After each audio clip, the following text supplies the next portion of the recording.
Boom, boom, boom, boom, boom, boom. Fight, argue, get angry. Isn't it interesting that food and exercise have become such controversial topics? Well, it's probably not funny because we've got a world that's gotten fatter and sicker and weaker than it's ever been, and so much controversial information and completely opposing information about how to eat and how to exercise to be healthy for a long time. So why are we arguing, and is there anything that we could, or are there things that we could agree on, stop arguing about, so that the people who need us the most, if you're an exercise professional, if you're a coach, a nutritionist, a medical professional, is it possible that the world really needs help? Obesity, coronary heart disease, type 2 diabetes, stroke, cancers, Alzheimer's, dementia, all the brain diseases, they're at the worst they've ever been in history. So what are we going to do to get the world healthy again? Can we? And can we stop arguing so that a lot of people put their hands up in the air and said, well, I don't know what's right and what's wrong, so I'm just going to do whatever I bloody well want. And we now have a world that's fatter than it's ever been, sicker than it's ever been, more diseased than it's ever been. I spent a bit of time in the USA, and that seems to be a general, people just share that with me regularly. Rowie, I don't know what to believe. Everything's controversial and contradicting, so I'm just going to keep eating whatever I want. And now we have people who are 500, 600, 700 pounds, 200-300 kilos, and they're not very healthy. And I don't want our kids to grow up in a world like that. How about you? So what can we agree on versus what do we have to keep arguing about? And it seems that whatever information that you deliver, someone will disagree with you, but not just disagree, they want to fight with you. They want to argue with you. They get aggressive about it, which is probably awesome because it means they're passionate about it, and I love passion. But is it possible that our passion is affecting people's health? So how about this? Is it possible that, number one, everybody's different, so we've all got a right to have our own opinion? And are there anything that we can come together on that people could get some general information about and think, well, if I make these changes, my life could be better? Because I always ask this question, not what exercise do you want to do and what food do you want to eat? My question is always, what's the outcome that you want? What do you want your eating and exercise plan to do for you? What do you want your body to be able to do? How much energy do you want to have? How much enthusiasm and excitement for life do you need? How strong do you need to be? How fit do you need to be? And fit and strong for what? So as I always share with all of my Max International exercise professionals, there's 3 parts to becoming a top-level exercise professional, I believe. Number 1 is that you get people really fit, and number 2 is you get them really strong, because obviously when people are fit and strong, their life is going to be different. Would that be fair? Could we agree on that? Being fit and strong is better than being unfit and weak. How about that? The third part, though, to being a top-level exercise professional is being able to fit strength and fitness, getting fit and strong, into somebody's lifestyle. Not my lifestyle, not your lifestyle, theirs. So I always ask the question, those questions, what do you want, what results do you want, how much energy do you need, how fit do you need to be, how strong do you want to be, but how much time have you got? What does your life look like? Because I can't tell somebody what to eat and how to exercise. If it's not going to fit into their lifestyle, they're just not going to do it. And maybe that's one of the reasons why people don't do it. So rather than arguing about this is the good exercise or a bad one, or this is the right time to eat or isn't, or this is the right food to eat or isn't, couldn't we just find out about the person and fit in with them? So some of the really controversial things that people argue about, I'd love to share with you just a beautiful story to see if we can get on the same page. How about that? And if not the same page, at least in the same book, which is to help people to stay healthy, fit and strong for the rest of their life. It's a beautiful story about a little boy at school, and he was being bullied by one of the toughest, strongest big bullies in the school. And of course, that big bully had other people who were bullies that followed him around, and then the rest of the school was scared of the bully, so they kind of got into that crowd. But there was this one little boy standing alone, and they were all picking on him, particularly the big bully. And the little boy looked the big bully in the eye, and he pulled his shoulders back, smiled, bent down on the ground, picked up a rock and drew a line in the dirt. And he got back up, looked the bully back in the eye, and he said, "I dare you to cross the line." Everybody laughed. The big bully crossed over to the other side of the line. And the little boy looked up at him and he said, "Now we're on the same side." Could we please be on the same side for our kids, for the humans in the world who want to be healthy?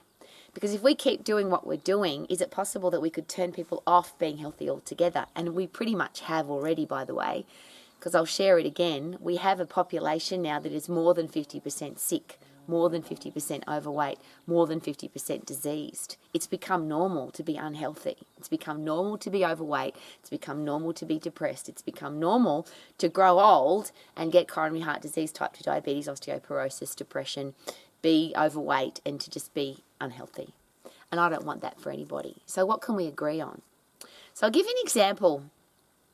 There's a big argument everywhere on social media right now about plant-based eating, vegan vegetarians, for example. It's like a culture, a lifestyle. We're vegan vegetarians. We're plant-based eaters. Proudly. And then we have another group that's saying, I'm a carnivore. I just eat meat and nothing else. And I'm not sure you can get any more opposing than those two. Interestingly, though, I have watched a gentleman who seems to be in the same headspace as me, where he wants to bring the world together so that everybody can be healthy. And he's suggested to those two groups, what can we all agree on? And it seems that there is a couple of things. Number one is that whatever you eat, it should be real food. And number two is that the more you process food, the less real it becomes, the less nutrition it has in it. So whether you eat vegan, vegetarian, or you are a carnivore, the suggestion is that you eat real meat or real fruit and vegetables, not ones that have been highly processed and come in a packet or a bag. And I think that's a really great place to start. Eat more real food, eat more real food. It's one of those songs, one of the parts of the songs that I sing on a regular basis to inspire people to be healthy, fit and strong, which is to be happy, drink more water till you've got clear wheeze, eat more real food, eat more real food, get puffed and get strong. That's the 5 verses to the Rowie song. I'll just quickly sing it. Be happy, be happy, be happy, and drink more water till you've got clear wheeze, drink more water till you've got clear wheeze, drink more water till you've got clear wheeze, eat more real food, eat more real food, eat more real food, get puffed, and be strong. Woohoo! Imagine if the whole world did just those things. We didn't argue about carnivore or vegan vegetarian. We didn't argue about when to eat or how much to eat or what exercises are good or bad or how often you should exercise or how many reps or sets you should do or how many steps you should do or how many litres you should drink or how many calories you should have. What if we just decided as a group of passionate human beings that it'd be a really good idea to think positively rather than negatively, so we had more of a positive attitude? What if we were all hydrated? Because we often hear about what to eat and what not to eat, but we don't often hear about how important hydration is. And you can only live a couple of days without water, so it's pretty bloody important. What if we stopped arguing about food and we just decided, how about we eat real food? Food that's still got nutrition in it. The nutrition, the vitamins, minerals, phytochemicals and fibre haven't been highly processed out of the food. So one of the big controversial and interesting fights that the vegans have with the carnivores is the carbohydrate. So the carnivores, high protein, high fat, don't eat any carbohydrate people say that vegan vegetarian is all carbohydrate. And it is, because everything that comes out of the ground is predominantly carbohydrate. But the vegan vegetarians are not saying that you should eat high processed raw sugar or refined sugar or refined flour or refined anything. They're suggesting to eat unprocessed, highly nutritious food. The carnivores are saying the same thing. It's not about sausages and stuff that comes stuffed into a plastic bag or a packet when it comes to meat. It's about eating lean, clean meat. So there's something that they have agreed on, and perhaps that's where we could all start. Let's agree on, let's eat more real food. No one has suggested ever that it's better to be unfit and weak than it is to be fit and strong. So as an exercise professional, I always ask, please, could we consider this? For me, this is how to be a top-level exercise professional. Get people fit, get people strong, and then fit all of that into their lifestyle. If I talk about, and I use it because it's so controversial at the moment, if I talk about being a carnivore, and if I believe that being a carnivore is the best way to eat, and I tell that to my clients, what if it's against their religion to eat meat? What if it's against their ethical beliefs? There's some people that don't eat animals because they love animals. There's some people that don't eat animals because they don't like the way that the animal's been killed or processed to become food. It's an ethical reason. So it doesn't matter what I believe, there are people who just won't eat meat. So I can preach as loud as I want to, but it'll be on deaf ears. And that means I don't build a relationship with somebody, which means I can't help them. So would it be possible, please, to consider that there are some things that we could agree on rather than disagree? And I always go to these ones. Would it be more important to think positively and be a positive person rather than a negative one? Be happy, be happy, be happy, to consider. Would it be better to be hydrated than dehydrated? No one's going to argue that that's really important to be hydrated. Nobody, whether vegan, vegetarian, carnivore, 3 sets of 10, train 5 times a week, do 20,000 steps a day rather than 10,000. None of those people, whatever culture you're from, think that it's important to be dehydrated. How about eat more real food? How about get puffed? And no one's going to argue that if you want to get fit, you've got to get puffed. You've got to overload your heart and lungs. So what if we got people fit? We got people to puff, doing the thing that they want to do, not what we want to do. It doesn't matter if you love running or biking or swimming or punching, or it doesn't matter. You might love that, but the person that you're chatting to might not. Could it be a really good idea to ask them what they love to do? So no one's going to argue that it's important to be fit. Do we need to get fit? Or is it better to be unfit? Of course, it's better to be fit. How do we get fit? We've got to get puffed. How people get puffed doesn't matter because your heart and lungs are blind. They just know that if you overload them, they're going to get fit. Isn't that awesome? What about strong? The quickest way to get old is to get weak and frail. If you keep your muscles and bones strong, your ligaments, tendons and joints strong, you have great posture, you have a faster metabolism because strong muscles are the metabolic machine in our body. Everything works better when you're fit and strong. So what if we adapt fit and strong to whoever we're talking to at the time, rather than preaching at them, disagreeing with them, telling them what to do, making them agree with us and getting angry if they don't agree with us? What if we just simply said, what do you want to do to get fit, to get puffed? What do you want to lift to overload your muscles and bones so you get strong? And then from a food point of view, is it possible that if we listen to our own body, we might get some really great information? So you can tell somebody that they have to eat 5 times a day, but what if they're not hungry? You could tell somebody they can only eat once a day, but what if they're really hungry? And is that possible, or is it important to consider that that could be lifestyle? Somebody that's really active and using their brain all the time and they're moving around all the time, they might be hungry all the time, so they need to eat food. There are some people who don't do anything. They might not need very much carbohydrate. We store 0.5 kilo of carbohydrate in our body, and if you don't burn it up, you don't need to keep filling the tank up, because if you try and put more carbohydrate in, your body says, I can't use this, I'll turn it into fat. So yes, carbohydrate's a challenge if you put too much in. But somebody that's using their brain all the time and they're getting puffed all the time, they're lifting heavy all the time and they've got a really active lifestyle, they might need a lot of carbohydrate. Is that possible to consider that, rather than don't eat carbohydrate, it's bad for you?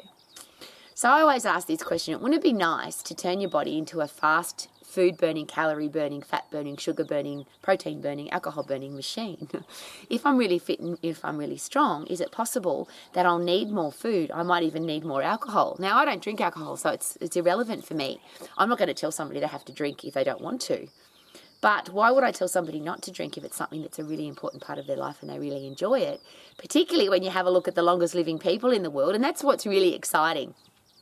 You can't argue with that. There are a group of people that have lived a really long time. Very few of those people that live past 100 have been unfit, weak, frail, negative people. In fact, I don't think there's any of them. There's some things that seem to add up. Positive attitude, fresh air and sunshine, being fit and strong, having a career or business that you love, having great people around you, and eating food that you love. Because it's interesting, there are a lot of people that have had no dietary control at all in their life. They've just eaten when they're hungry, they've stopped eating when they're full, and they eat whatever they want, whatever their culture determines. So the Italians, yes, eat pasta and bread and drink wine and smoke cigars, and they're some of the longest living people in the world. There's an interesting thing to consider. Is it possible that when you put restrictions on people and you make them feel guilty if they break those restrictions, that stress and guilt could kill us faster? Just something to consider. So I'm never here to tell you what to do, and I certainly don't want to I will never preach to anybody about what to eat and how to exercise. My questions are always this: what do you want? What goals do you want to achieve? How fit do you want to be? How strong do you want to be? How much energy do you want to have? What do you want to be able to do with your life? What size do you want to wear? What do you want to look like in the mirror? And let's design an eating and exercise plan that suits all of your goals, but also suits your lifestyle. So if you've got 5 minutes, we're going to design an exercise program that you can do in 5 minutes. If you love to exercise for 55 minutes, we're going to design an exercise program that gives you the best results in the 55 minutes that you love to exercise. Could that be a really good idea? So get people fit, get people strong, and then design eating and exercise to suit them. Could that be a better plan than preaching at people, arguing with people, fighting with people, and telling them that they're wrong? Have you ever noticed that when you tell somebody that they're wrong, there seems to be an argument rather than a friendly discussion about how we could agree? So how about draw a line in the sand, cross over to the other side, and share with whoever you're disagreeing with, now we're on the same side. Because we're on the same side, maybe we should brainstorm on how we can make life better for everybody rather than aggressive and angry and treat people badly. I don't like anger. I don't like confrontation. I don't like disagreeing with anybody. I just want the world to be healthy, fit and strong, and that's what Romax is all about every day. I'm here every day. How to get healthy, fit and strong, how to have a career or business that you love, how to be financially free, and how to have great relationships. Great relationships with other people, great relationship with yourself.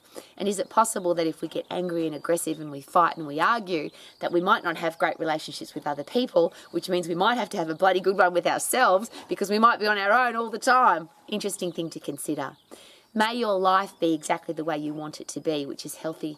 If you want to be healthy, fit and strong, may you get that way and stay that way for the rest of your life. If you want to have a career or business that you love, may you choose that and have that for the rest of your life and wake up every day with a purpose. If you want to be financially free, of course you can be. That's the easy one. And if you want to have great people in your life, is it possible that that starts with the kind of person that we are and how we treat other people rather than expecting other people to treat us a certain way? Have an awesome, amazing, live your life to the max day. Woohoo! The snow is still on the mountain and Basil's about to get banged. That's a great way to get aggressive. Box the bag.